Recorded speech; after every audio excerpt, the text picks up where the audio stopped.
Welcome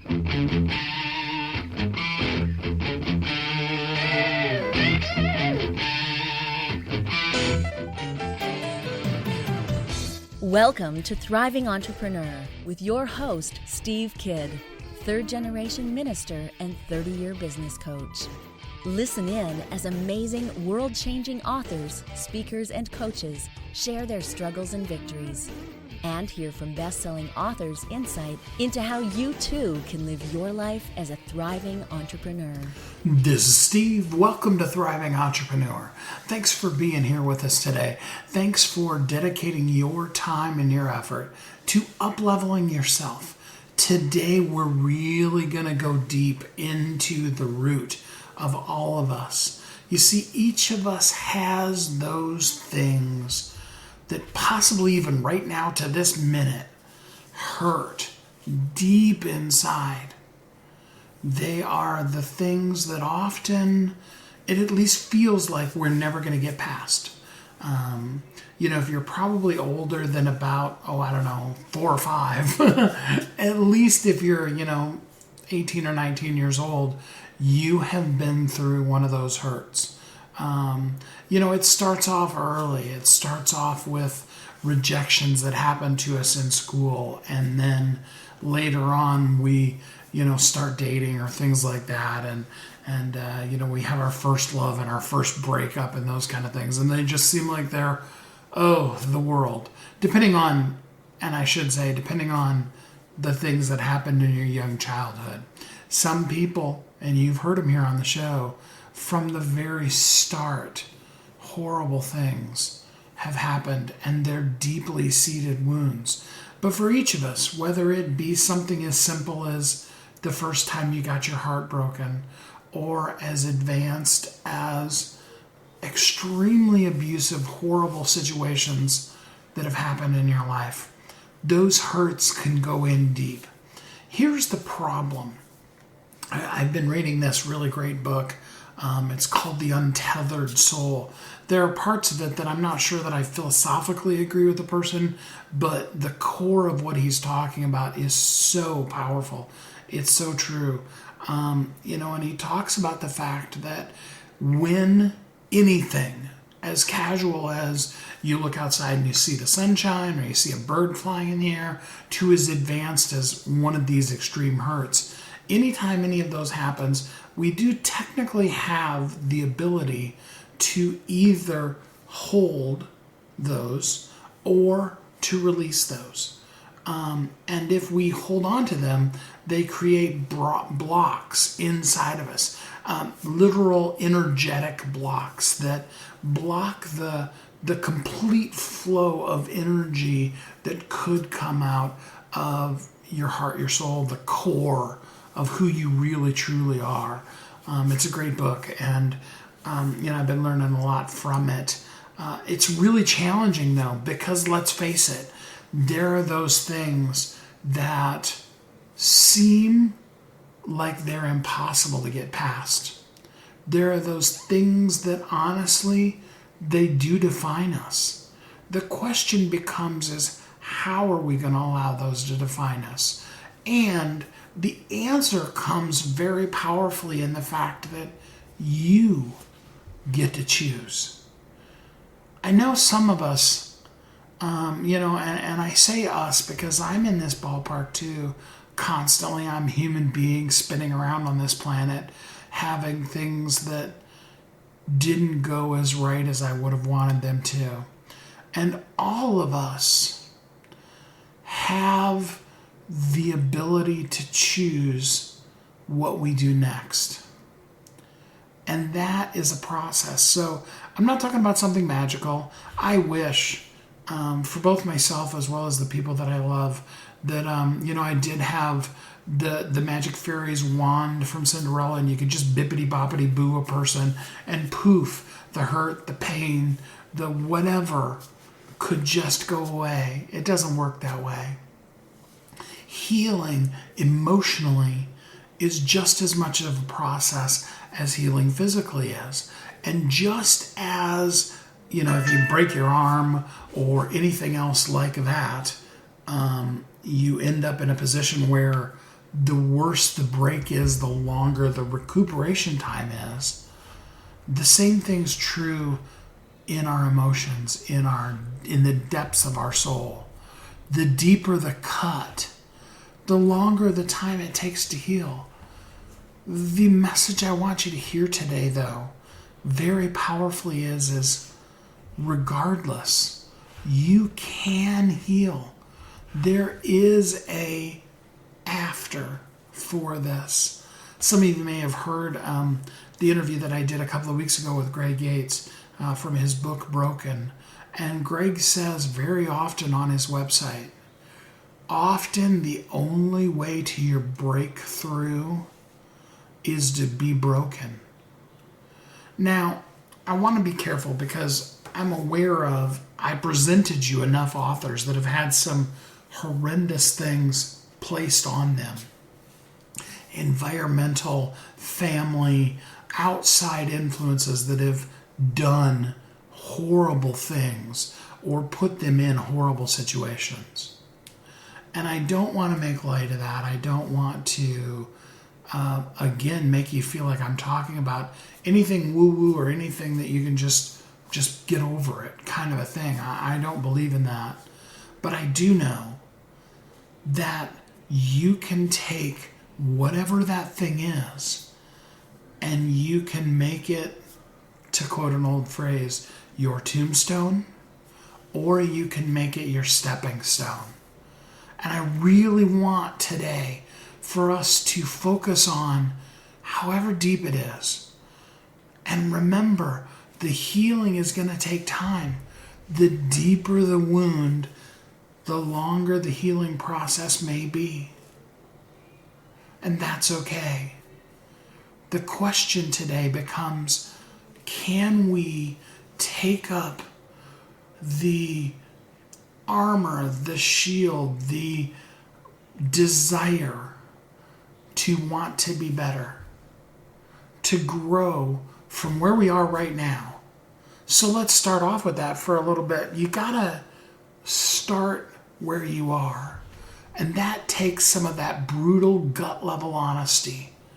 I don't know about you, but sometimes I'd rather live in, I don't want to call it dishonesty, but let's call it fantasy.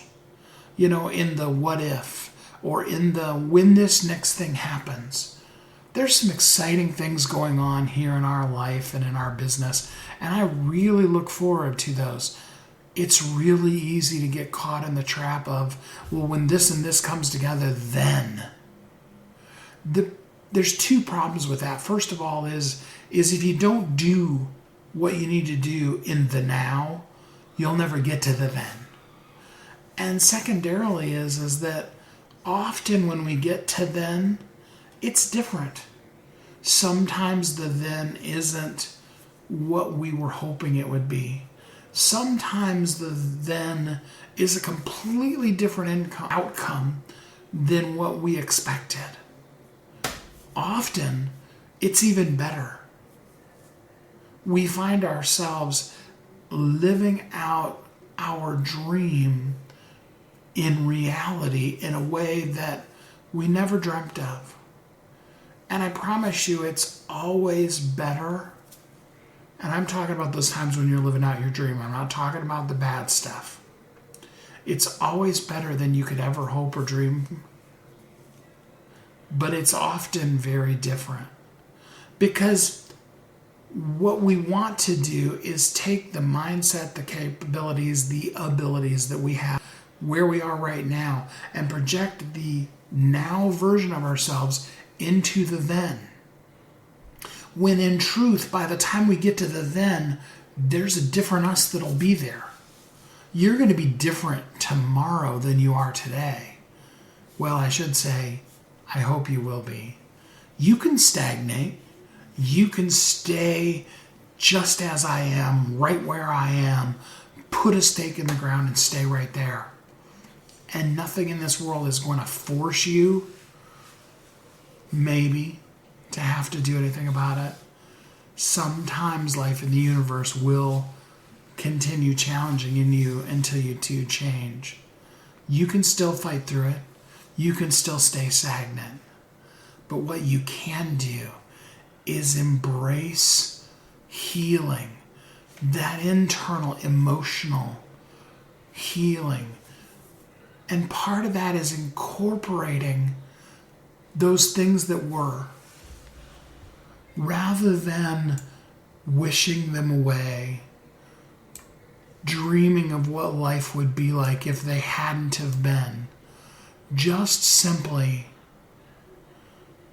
taking what was and making a new, bright, better future. And more importantly, an amazing and awesome now. Now is such a powerful word. Today is so amazing if you will embrace it and let it. If you will take up the challenge to be the best you can be today, to be real with the things that have happened. No sense in sugarcoating it. It was what it was. As good, bad, or indifferent as it was, everything in your past is behind you, but it is part of where you are right now today. But now you get to choose how to maximize today, how to begin to heal those hurts deep within inside of you, how to really show up today, how to really serve the people that only you can serve, and how to live today as a thriving entrepreneur. We'll be right back. You've heard Kathy and I talk about it. You've seen the workshops. You have watched as others of your friends have become a best-selling author. And now it's your turn. Let me ask you this. What would being a best-selling author do for your business? Over 80% of people surveyed said that they want to write a book, which means that if you're listening, you probably are one of those people. Now is your time because you have a message that needs to be shared. That message is not for you. It's not for your ego. It is because it serves other people. Kathy and I are here to help you share your unique brilliance with the world. All you need to do is go to WeHelpYouThrive.com, check us out, and find out how you can be a best-selling author today. Welcome back to Thriving Entrepreneur.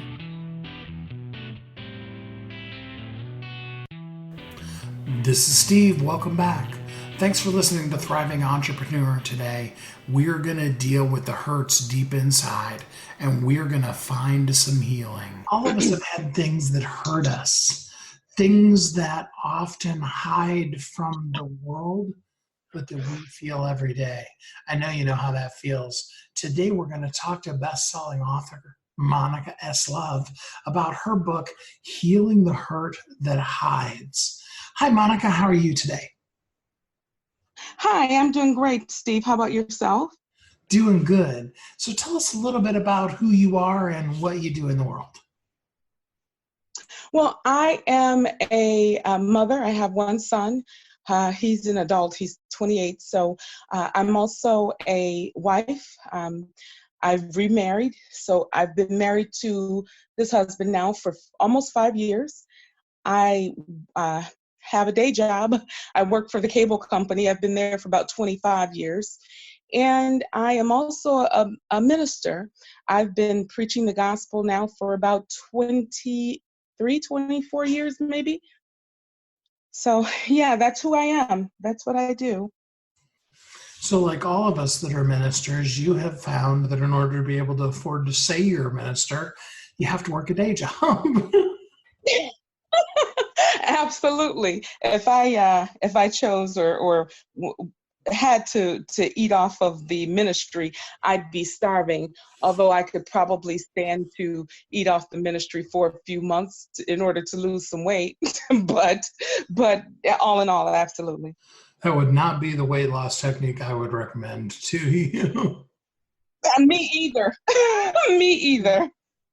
So let's talk about hurt, especially healing the hurt that hides. First of all, just give us a basic explanation of what that means to you. So what it means to me is I actually had the name of the book before I even knew it was going to be a book, Healing the Hurt That Hides, because that's what I wanted to do, was heal the hurt. And when I went out before people, I could not display that hurt because, who wants pity because you're hurting, or who wants people to feel sorry for you, right? But at the same time, every time I would be in front of people or around people, or even by myself, there was such an ache, such a pain, and I wasn't allowed to display any type of emotion that was other than what I was expected to be to the world. As far as in my home life, in my relationship, my marriage at the time. So I really wanted that hurt, that pain to stop. And so I came up with I wanted to heal the hurt that was hiding.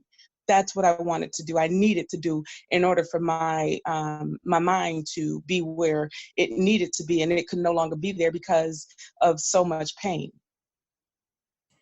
Often that pain is so debilitating, yet, we still have to move through the world. Right. And, it regardless to where or how we come about the pain that we experience, hurt is hurt, and if we don't find a way to acknowledge, recognize, and be able to overcome those challenges and using them as stepping stones and not stumbling blocks, then we will fall down. I know there's so many times that I'd say to myself, I wish I could just disintegrate between the mattress and the box spring so that I would no longer have that hurt, that pain. Mm-hmm. I know all too well how that is, Yeah. like you're swirling around a black hole and you just really wish it would swallow you up as opposed to just keep hurting you. Right, right.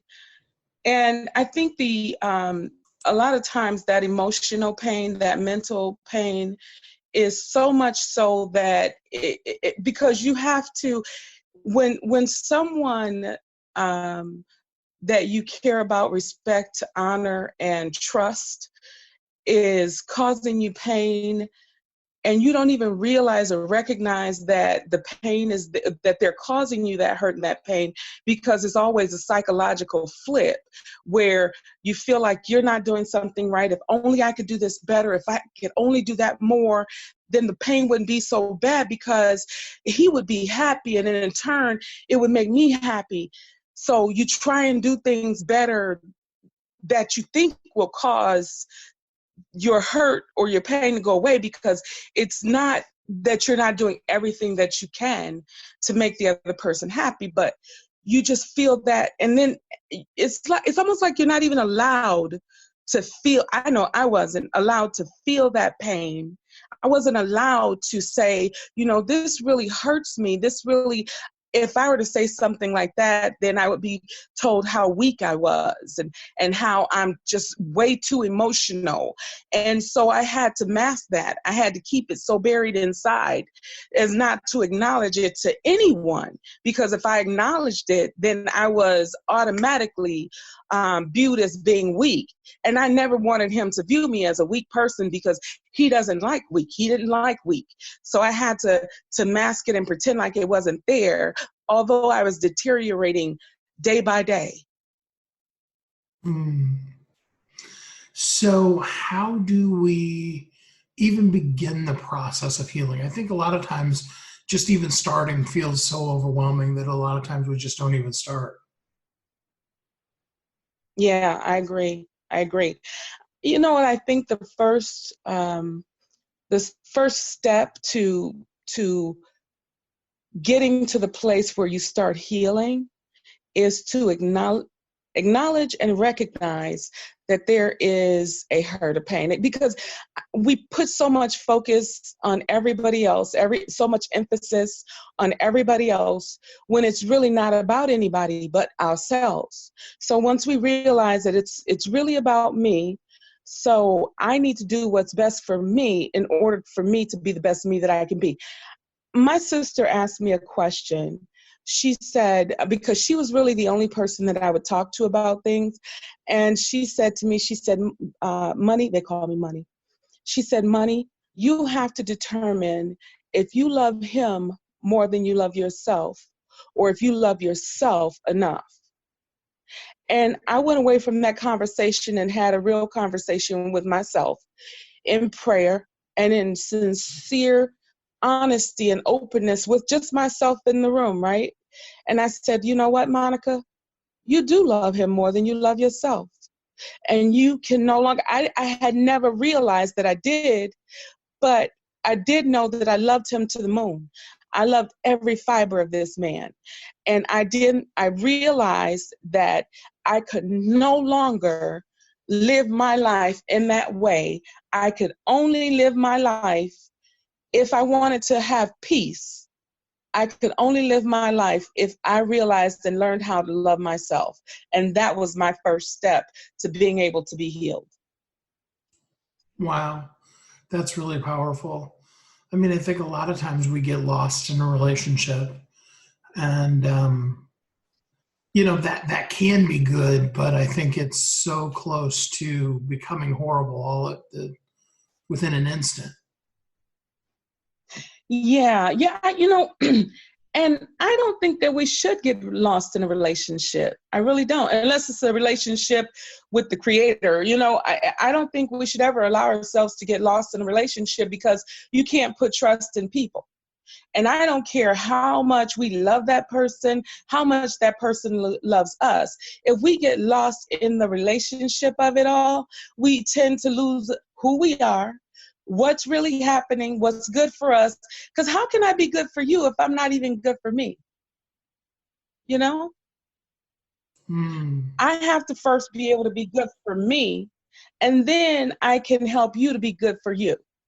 But not until, if I lose myself so much in you, I'm so busy trying to make sure that you're okay that I lose sight of me, which then in turns means that you really don't have any other alternative but to, if you're that certain type of person, you don't have any other alternative but to do to me what makes you feel good. And hurting people hurt people, right? So if you're hurting, then you're going to do whatever it is that is going to cause me hurt and pain. And then in order to fix it, I once again internalize it and say, there's something I'm not doing right. And when I was in the midst of all of that, Steve, I tried so desperately to find help, find peace. I mean, I went to the bookstore to find books to read. I talked to some of the other pastors. Couldn't talk to everybody, of course, but there were some pastors that I respected and I knew well that I talked to. And even when I went to try and talk to people about what was going on, some of them, I talked to 3 pastors.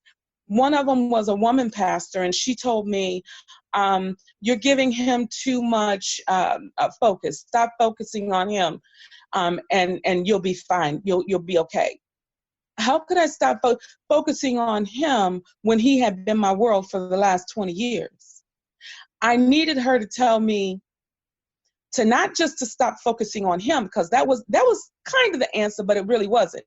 What I needed her to do was to let me know that I needed to start focusing on myself and helping myself to become a better me, not for him, but for me. That was the first time that I tried to get advice, and that didn't help because she didn't tell me what I needed to hear. The next pastor that I went to and told him, it was a man who was actually old enough to be my father. We both knew him. I respected it. So, but when I went to him and told him, he says, well, I'll talk to him. And so he did. He called him to talk to him. The next thing I knew, I was being accused of having an affair with this man who was old enough to be my dad, who I never looked at anything but anything but a father figure, you know? And then the third person that I went to and talked to, he just said, well, we'll just pray about it. You know, maybe you guys just need to fast and pray and come together and talk more. Of course, that didn't help because I had been fasting for the last year and a half, you know?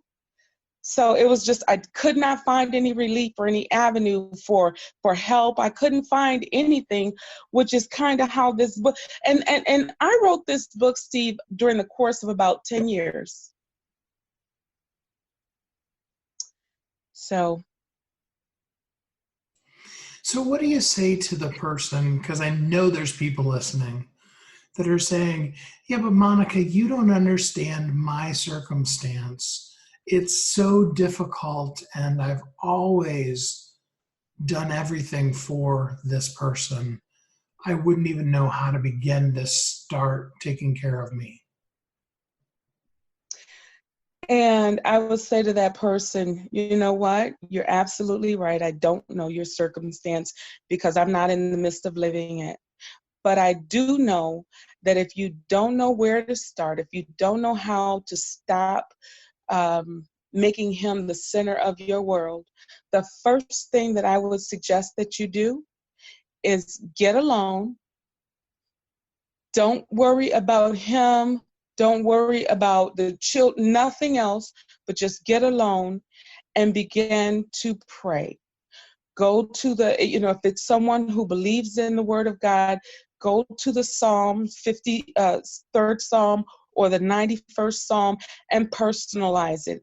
Make it a psalm that's between you and God and begin to pray that prayer. If it's someone who does not know God and does not believe in going to the scripture to get that kind of help and support that they need, I would tell that person much of the same, that you first need to learn how to love yourself. First, you need to learn how get by yourself. So I'm in the midst of developing a training online so that we can go to that online training. That person can then make a commitment to go through that training process, which is about a 4-month process that I asked them to commit to. They can go through that 4-month process, and the first thing that they would need to do is to learn how to love themselves. And they go through the steps that are necessary to learn how to love themselves. Because sometimes we don't love ourselves and we don't even recognize or realize that we truly don't love it. We've never taken time out to just love me because we don't feel that we're worth it. Absolutely. Yeah. So a person listening, let's give them something clear that they can take action on right now. What could a person that's got a hurt hidden inside of them, what could they do today to start the process of healing? Regardless to what that hurt is, because everybody's circumstance is different. Everybody lives it differently. So regardless to what your hurt is, what situation you find yourself in, and you're so sick and tired of being sick and tired, get yourself alone. If you know God, just begin to pray, cry out to God. If you don't know God yet, get alone by yourself and get a notepad, a notebook, and a pen and paper, and just start writing. And write down what has happened in your life that has caused you the most pain. Once you start writing down what has caused you the most pain, then you'll be able to start dealing with those things one thing at a time. I can remember I had an issue with my mother, and don't get me wrong, my mom is amazing. I love her to pieces. But she and I had some challenges, which we don't have time to get into right now. But as a child, I never felt love. I was always trying to prove myself because I didn't feel the love. When I could finally, and I didn't even realize that I couldn't say, I forgive you to my mother, even though she wasn't in my presence. I wasn't able to say, I forgive you. So to that person who's gotten that notebook and that pen, and you've written down the things that have caused you the most pain in your life, when you write down those first 5 things and take them one by one, and it took me probably a month before I could say out of my mouth, even though she wasn't there, before I could say, Mama, I forgive you. Because every time I would get ready to say it, I would start crying, because it's easy enough to say it out of your mouth and not mean it. But when you really are trying to say it out of your mouth and truly mean it with your heart, there's some things that happen internally that you have to get past, you have to deal with. And whatever those things are, stop, get by yourself, take time out for yourself. If every Tuesday at 5 a.m. or at 5 p.m., whatever that time is going to take you out of your comfort zone. And that's where you need to be, is outside of your comfort zone, in order to find the time, the space that you need in order to start the healing process. It has to start somewhere. And you have to say, I forgive. And listen, just because you forgive someone does not mean that you have to continue to allow them to treat you with disrespect and to treat you any kind of way wrong, right? I didn't want to forgive because I was afraid that forgiveness meant that I had to continue to take the mistreatment. And it doesn't mean that at all. You can forgive and not allow that person to continue to mistreat you. So that would be the first thing that I would tell them to do, is to get to a place alone where you can actually identify what those challenges have been in your life that have caused you the most pain and deal with them one by one. That's what would be my first piece of advice. And it is a process. It's not overnight. It's a process. Absolutely. And you got to be committed to the fact that it's not going to be a miracle cure. It is going to take some time, right, and you're going to have to walk through it. You have to. The book is called Healing the Hurt That Hides. It's by Monica S. Love. Monica, if people would like to go deeper with you, how can they get in contact with you? Well, they can reach out to me. My email address is healingthehurtthathides@gmail.com. Or they can reach me at my personal email address is monicalove0304@comcast.net. Or I'm on Facebook at Monica Loves Christ. Monica Does Love Christ. Excuse me. Monica Does Love Christ. So you can reach out to me either of those social media. I encourage you, if you're hurting, now's the time to start healing. Reach out to Monica. Get the book, Healing the Hurt That Hides. You'll be really glad you did. It's, again, by Monica S. Love, Healing the Hurt That Hides. Monica, thanks so much for spending some time with us on the radio today. Thank you, Steve. I appreciate everything. And yes, to your listeners, please reach out to me. Don't continue to live your life beneath where you should be. There is so much value in you that you haven't even tapped into, but if once you tap into it and realize how amazing you are, you can get up and go further than you ever thought possible. Ooh, I want that. Are you ready to go further than you ever thought possible? What a great way to live as a thriving entrepreneur, to expand beyond all that you can imagine or even think, to be healed in such a way that you can really do the best good in the world. Doesn't that sound awesome? I want that for you.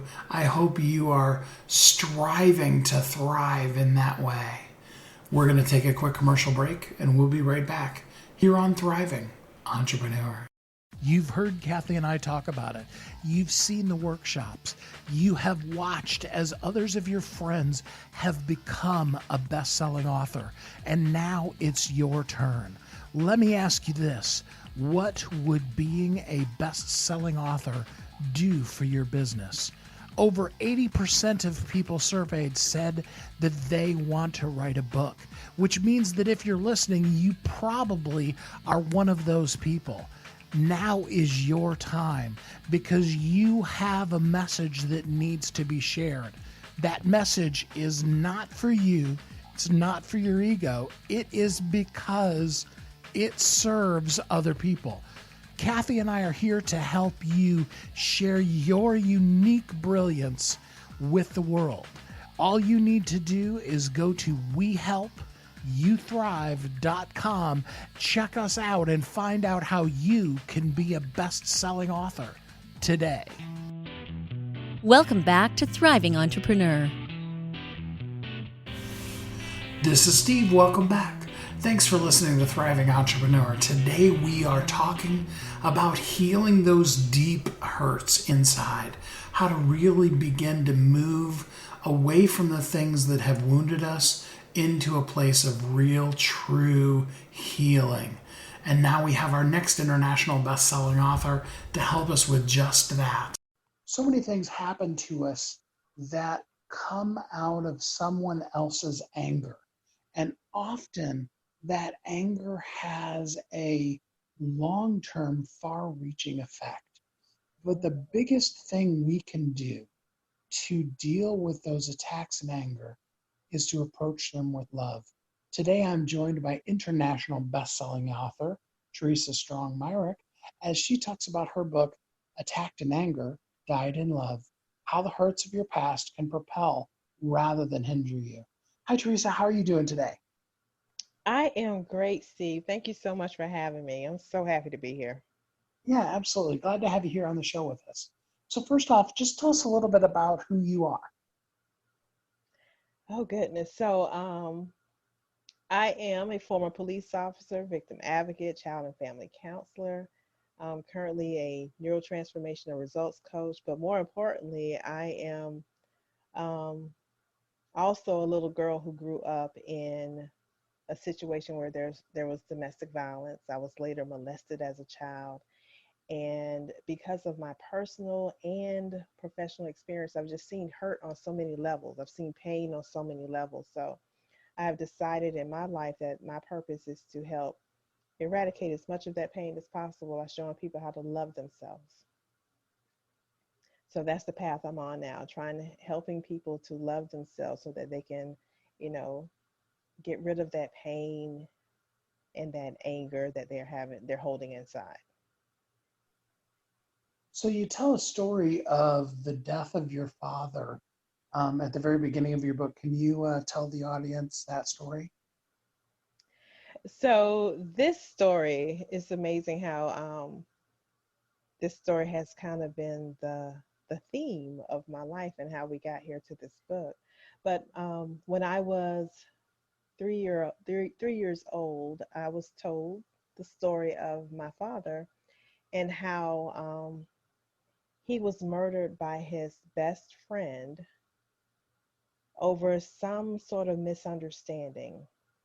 And it was, quite violent. And my mother was not there at the time, but she was on her way there.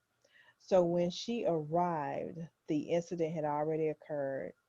He had already attacked my father. My father was lying there dying, and she was able to get there as he was dying, and she held him in her arms as he passed away. Now, the connection of that attack and anger and dying in her arms becomes then the corner story of your book, and you really use that to emphasize for people. So, can you talk a little bit about some of the attacks that we have that come at us in anger? Right.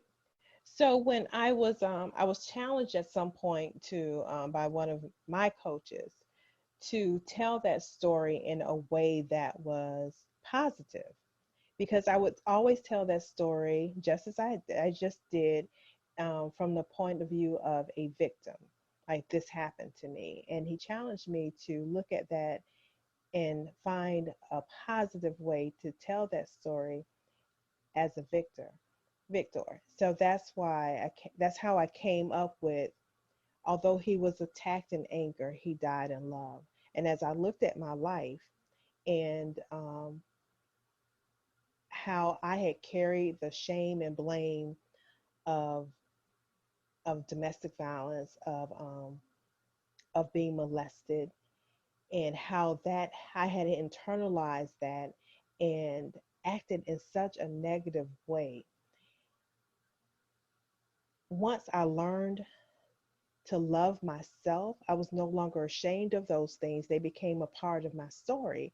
And it just seemed like that was the theme as I continued to progress through, I call it recovery from our past stuff and our mess. As I began to love me and appreciate me more and understand what love of self was, then those things started to diminish. It was no longer where I was holding on to the shame, blame, and the hurt and the pain of it. It was more of, what did I learn from these? How did they shape me into a better person? So I learned that I became more I was more protective of my kids because of it.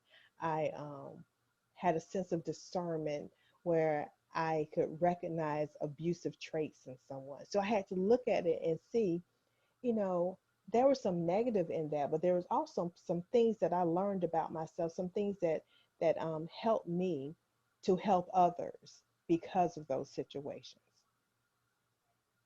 So I don't know if that completely answered the question. Yeah, absolutely. So, giving love, especially when we're talking about the things that are really horrendous like that, how do we even begin to approach having a loving response to those horrendous kind of things? What really helped me was really getting connected spiritually and knowing what love was, in terms of how I love to learn to love myself, was really biblical in how God sees us. And that was the basis of it. And once I start to understand how what God thought of me, and that kind of directed how I should think of myself. And then that went into how I expect how others should treat me. Then it also was the biblical principle of, you know,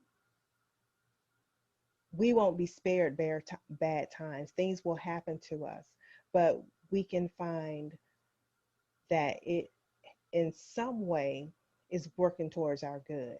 It's just once I became spiritually grounded or spiritually attuned, then I was able to understand how those things could possibly help me rather than hinder me. So, really, we have to ultimately have some, well, God, let's not, solve Right. that we can take those hurts to and then begin the healing process. Exactly. And we have to understand that our story is just our story. There's nothing we can do to change it. It's just there. But we have to decide at some point that that's not going to be how we see everything in our lives. That's not the glasses from which we're going to look at everything. That we have a choice in how we hold on to that past stuff, right? So we don't have to always be a victim. One of the greatest things someone ever told me, a counselor told me, after I spilled my guts about everything that had gone on, and he said, "You know what? You deserve to be free." And that was the most impactful thing ever said to me. You deserve to be free, because that communicated to me that I had a choice, because I didn't think I had a choice. And you have to realize at some point that you have a choice in how you proceed. You can't choose, you can't change what has happened, but you can choose what you do with it. So, and there's so much good stuff in the book that this isn't a fair question, but if you had to pick just one point in the book, what's your favorite part of the book? Goodness.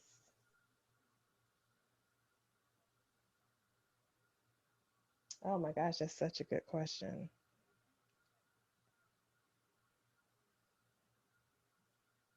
I really think it's just that we have the power to choose, that we absolutely have the power to choose. We have allowed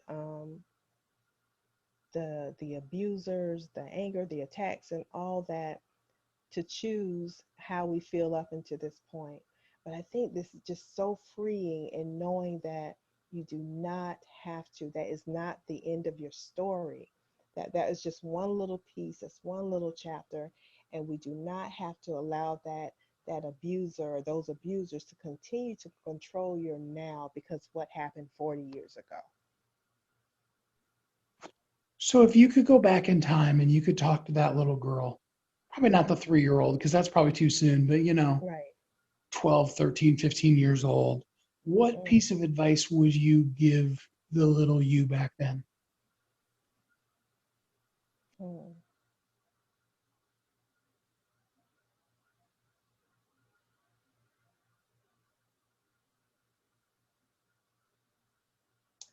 I would tell her that your voice matters, that you are important, and you were born worthy, that you were uniquely and wonderfully made, and no one can take anything away from you.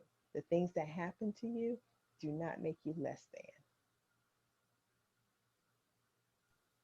That's good. All right, I like that. than. So let's help people out. There are Okay. some people that are dealing with some really rough stuff. You know, Hmm. you've been through them and you're on the other side of it now, but some of them are right in the midst of that. Um, what is an action or a couple of actions that a person could take right now today to begin to take those horrible attacks and anger and begin to transform those into love?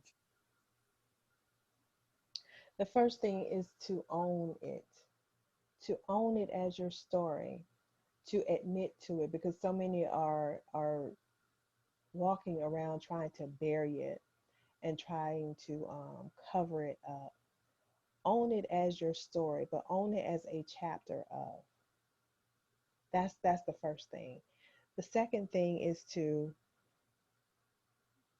I always tell people to write it down. I tell them to write it down so they can tear it up, burn it, do whatever they want to make it final. Like this is what happened. That is it. Once you can own it, then it's important for us to make a decision that we want to move past it. And once you make that decision, then you can pull in the resources that may be able to help you move a little further. But first own it and know that it is just one chapter of your story. And there are a whole lot more really good chapters coming up still in your story. Oh, absolutely. What last piece of Absolutely. advice or encouragement would you like to give to the listeners today?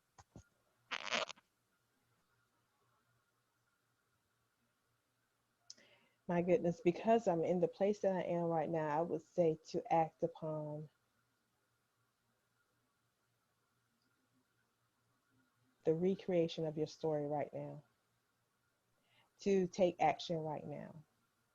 Don't wait for the right time, the right place, because this is it. If you're listening and hearing this, then this is it. This is the time.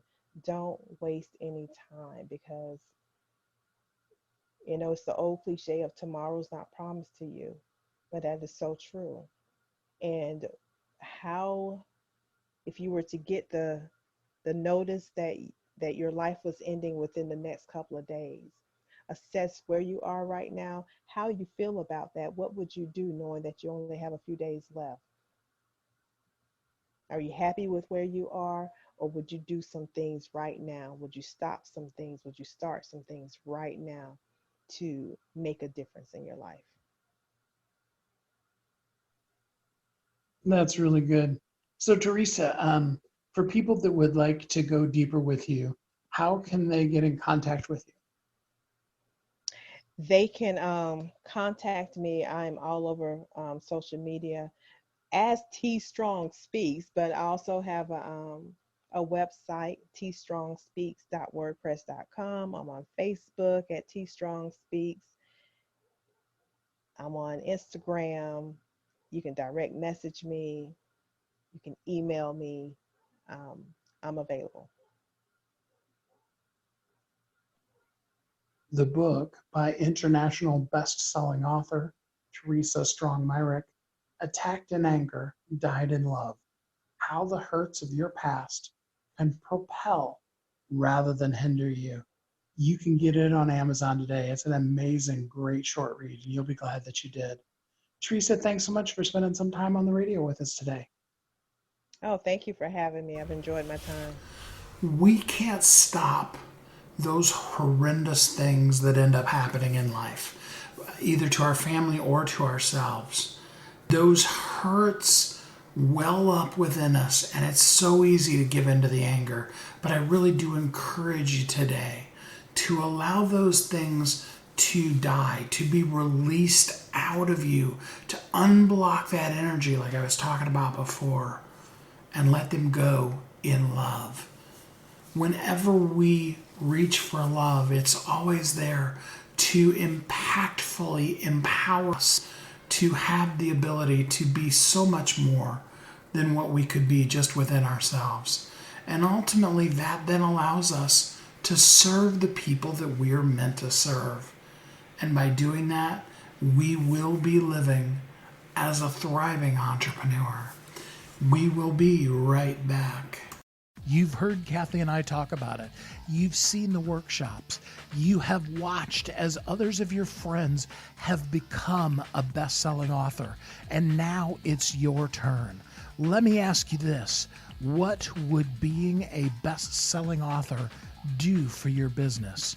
Over 80% of people surveyed said that they want to write a book, which means that if you're listening, you probably are one of those people.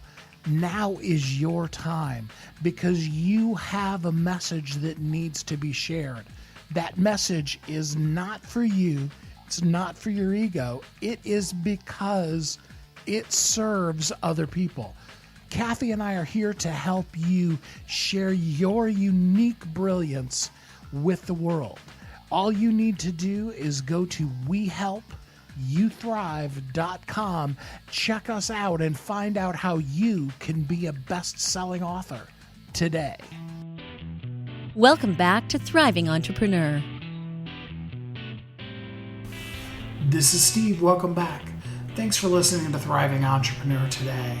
You know, I know for all of us, we have things in our life that have wounded us. Some of those wounds are so deep.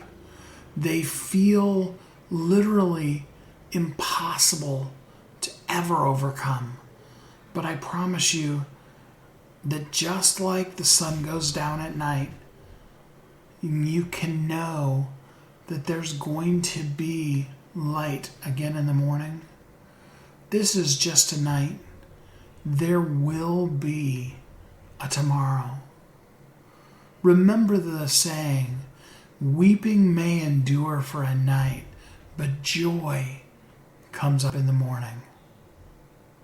I know right now it may not feel that way, but I promise you, if you can maximize today, you will move towards that better.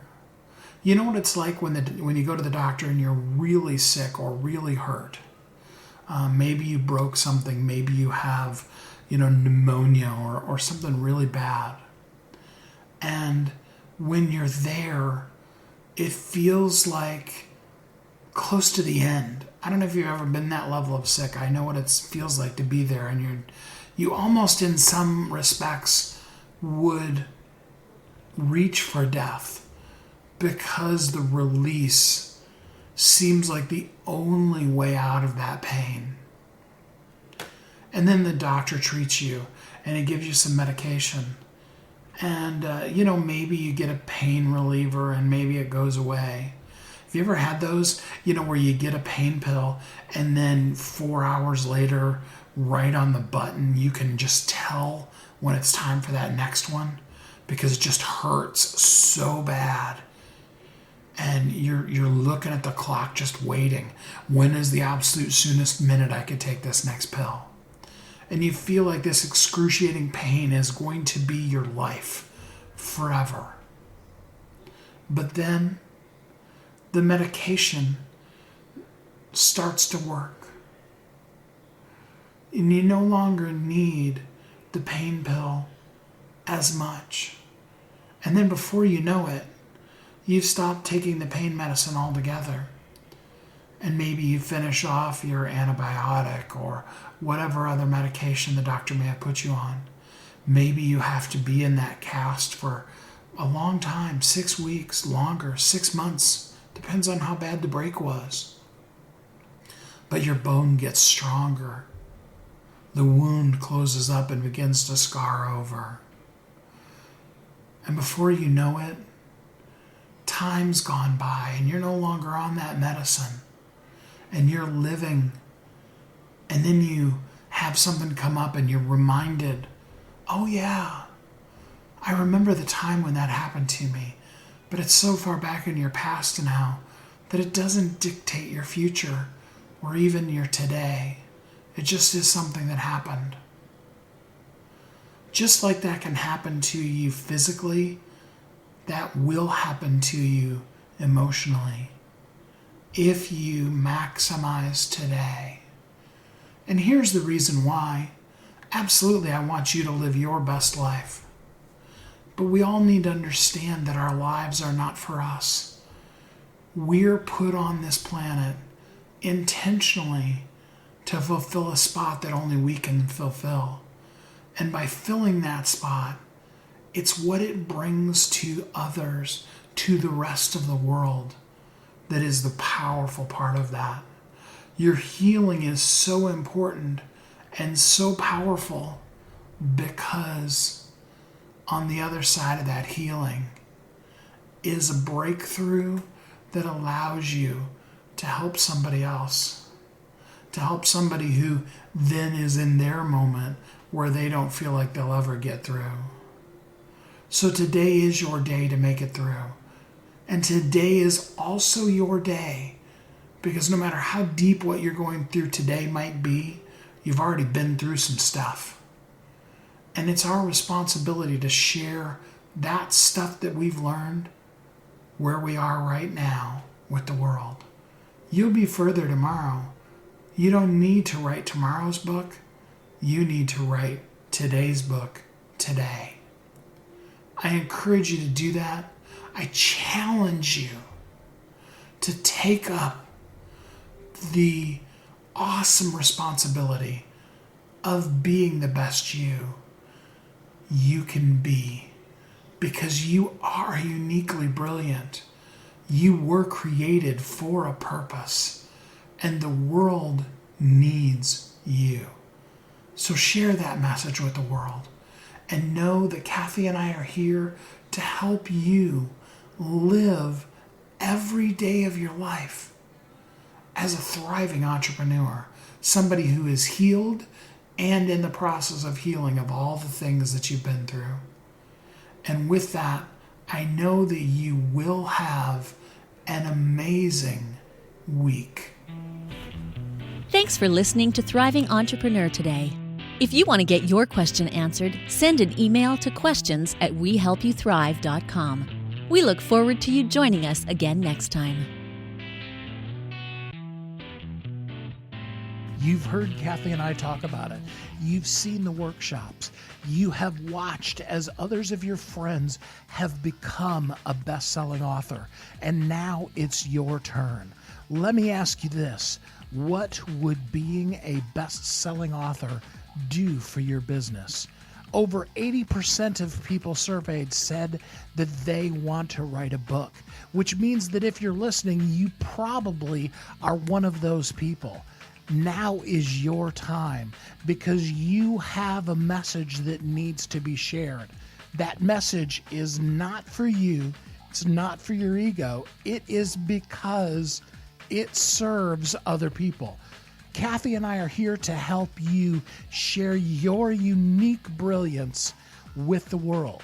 All you need to do is go to WeHelpYouThrive.com, check us out, and find out how you can be a best-selling author today.